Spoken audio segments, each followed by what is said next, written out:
Deməli, tənlikləri keçəndə bizə hansı bölmələr lazımdır, onları bir qeyd edəcəm. Biz o şəkildə sizə sual verdiksə başlayın. Deməli, tənliklərdə bizim iki tip, ilk öncə başlanğıcda misalımız var. Biri gedir xəttli tənliklər, digər gedir kvadrat tənliklər. Yəni, bu iki tənlik üzərindən biz həllə geçəcək. Sonra içərisində rasional tənlik olacaq, modul tənlik olacaq. Bunlar yavaş-yavaş növbəti bölmələrdir.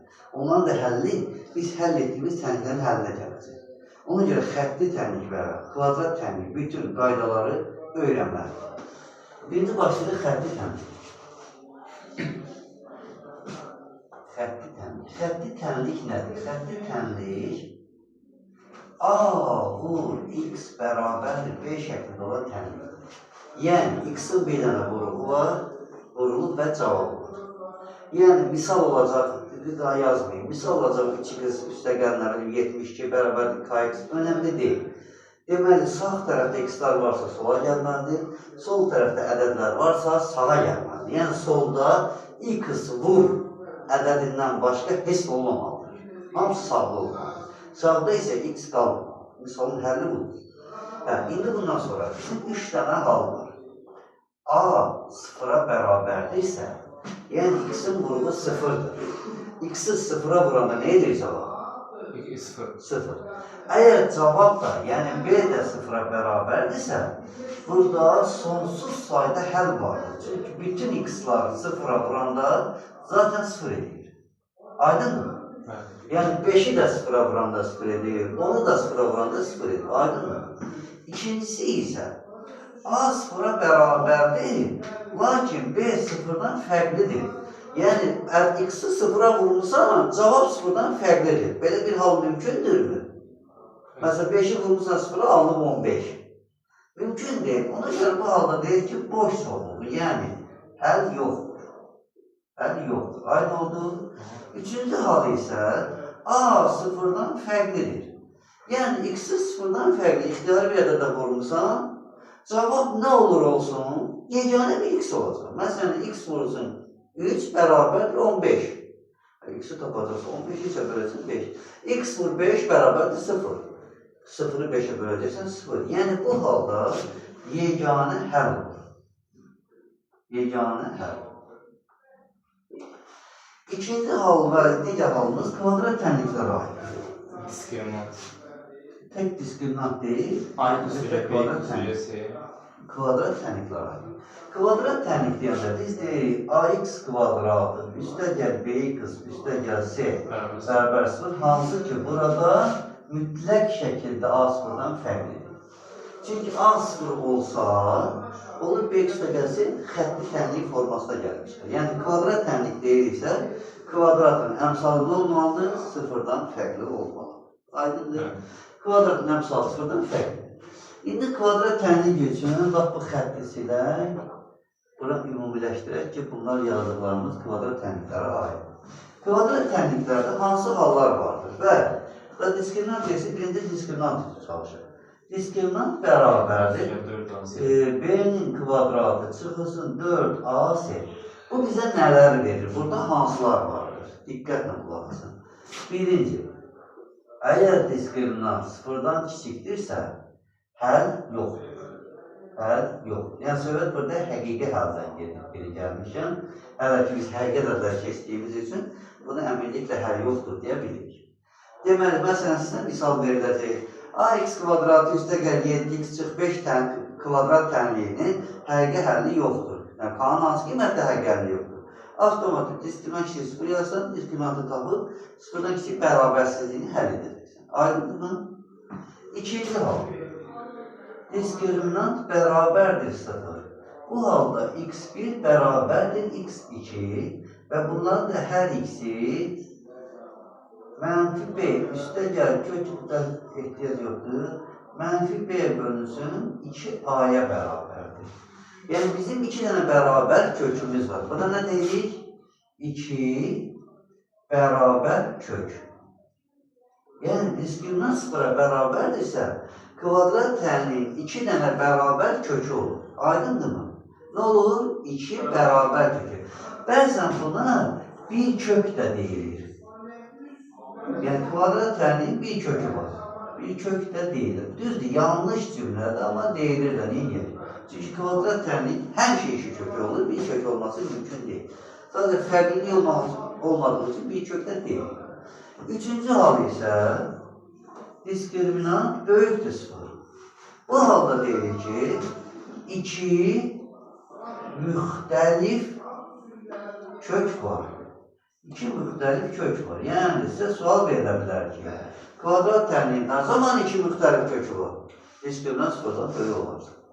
Bu halda x1'imiz bərabərdir. Mənfi b üstəgəl kök altında diskriminant böl 2a. x2'miz bərabərdir. Mənfi b çıx kök altında diskriminant böl 2a. Bu bizim tənliyimizin hal. Aynı oldu. İndi kvadrat tənliyi ilə bağlı növbəti hissə hansıdır? Növbəti hissə. Onun natamam kvadrat tənlikləri. Burada yazıram. Natamam tənliklər. Zaten kvadrat tənliklərdən söhbət edir. Natamam tənlik. Natamam tənlik nədir? Natamam kvadrat tənliklər ya B, ya C, ya da hər ikisi sıfıra bərabər. Ya B, ya C, ya da hər ikisi sıfıra bərabər olur. Onda biz birinci hissəni başlayaq ki, B bərabərdir 0, C bərabərdir 0. Yəni bizim tənliyimiz ax kvadratı bərabərdir 0 şəklində. Burada deyirik x1 bərabərdir x2, bu da bərabərdir 0. Nə olur? Hər iki kök nədir? Bərabərdir 0. Deməli, sual verilə bilər ki, hansı halda kvadrat tənliyi hər iki kökü 0-a bərabər? Hansı halda? B bərabər 0, C bərabər 0. Aydın oldu. Çətin deyək ki. Keçdi ikinci. Tutaq ki, B bərabər 0, C 0-dan fərqlidir. Onda B 0 yoxdursa, alırıq ax kvadratı, üstəgəl C bərabərdir 0. Bu C təbii ki, burada mənfi olacaq. Məsələn, 3x kvadratı çıx 27 bərabərdir 0. Bu hansı ki, tənliyi xatırlatdı sizə. 3x kvadratı çıx 27. 3'ə bölürsən, x kvadratı çıx 9 bərabərdir 0. Hansı düsturu xatırladır? Kvadratı çıx b kvadratı. Orada da biri a çıx b, a üstəgəl b olur da. Ona görə burada a çıx b, a üstəgəl b olduğu üçün 2 əks kök olur. 2 əks kök. Yəni bir kökü 3 olsa, digər kökü mənfi 3 olacaq. 2 əks kök olur. Mən niyə bura birinci yapacağım? Bu ikinci idi. Keçdi üçüncüyə. İndi B 0-dan bərabər olanda bir dəfə C 0 olur, bir dəfə C 0-dan fərqli olur. Və C 0-a bərabər olanda nə olacaq? B hansı ki 0-dan fərqli olsun. Çünki ikisinin də 0-a bərabərliyi yazmışıq. Olur. ax kvadratı üstəgəl bx bərabərdir 0. Belə bir tənlik görəndə, belə bir ifadə görəndə ümumiyyətlə ax kvadratı üstəgəl bx bir çox həllidə rasional kəsirdə ixtisar etmək üçün neyini edik? Bir anlıq düşünün, yazda salın. X-ə. Yəni x-i mörtəzə xaricinə çıxarır. Həmin qayda da x-i mörtəzə xaricinə çıxarırsan, çünki hamısında x var. Üstəgəl b bərabər 0. Hər iki tənliyi həll edirsən.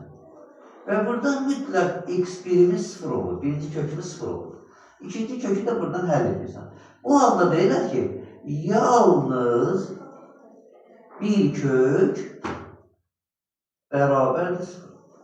Yalnız bir kök 0'a bərabər. Yəni ikinci kök 0'dan fərqli olur. Burada isə hər iki kök 0'a bərabərdir.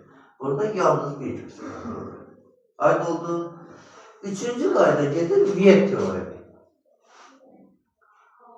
Viet teoremi. Mən telefonun söndürdüm, baxın. Qapandı elə yoxsa? Yox, devam edin. Üçüncü gedir Viet teoremi. Viet teoremi nədir? Yəni bizim tənliyimiz verilib ax kvadratı üstəgəl bx üstəgəl c bərabər 0. x1 üstəgəlsin x2 bərabərdir. Mənfi b a. x1 vur x2 bərabərdir c böl a. A bilinir x kvadratın əmsaldır, b bilinir x-in əmsaldır, c də sərbəstdir. Bu bizə bundan harda istifadə edilir? Müxtəsər vurma düsturları tətbiq edilir. Yəni, burada ən çox nə istifadə olunur? Müxtəsər vurma düsturları tətbiq edilir. Ən çox onlar olur. Başqa xüsusi hallar, onlar asanlardır. Ən çox müxtəsər vurma düsturu. Məsələn, sənə verəcək ki, x1 vur x2 5-dir, x1 üstə gəlir x2 10-dur, x1-in kvadratı üstə gəlir x2-nin kvadratını tapır. Elə bil ki, AB verilir, A üstə gəlir B verilir, A kvadratı üstə gəlir B kvadratını soruşur. Müxtəsər vurma düsturunu yazacaqsan, A üstə gəlir B-nin kvadratı, A kvadratı üstə gəlir 2AB üstə gəlir B kvadratı, yerini vurub rahat tapacaqsan. Aydın oldu mu? Və s. Bu oldu bizim kvadrat təmin. Bir də var, vuruqları ayrılması. Onu mən sizə demişdim. Xüsusi halda gətirirdik biz x kvadratı üstə gəl bx üstə gəl c bərabər 0 halına. Demişdim, hasili c fərqi b. Buradan olanda ki, x tutaq ki, deyirəm, üstə gəl x1, x üstə gəlsin x2 şəklində vuruqları ayrılırdı. Burada hər biri 0-a bərabər edilir. Yəni, x üstə gəl x1 bərabərdir 0, x üstə gəlsin x2 bərabərdir 0. Buradan x1 tapılır, buradan da x2 tapılır, həll olunur. Aydın oldu mu? Yəni, buradan tənliyin kökləri həll olunur. Və salam, yəni kvadrat tənlikdə biz istifadə edəcəyik bunlardan.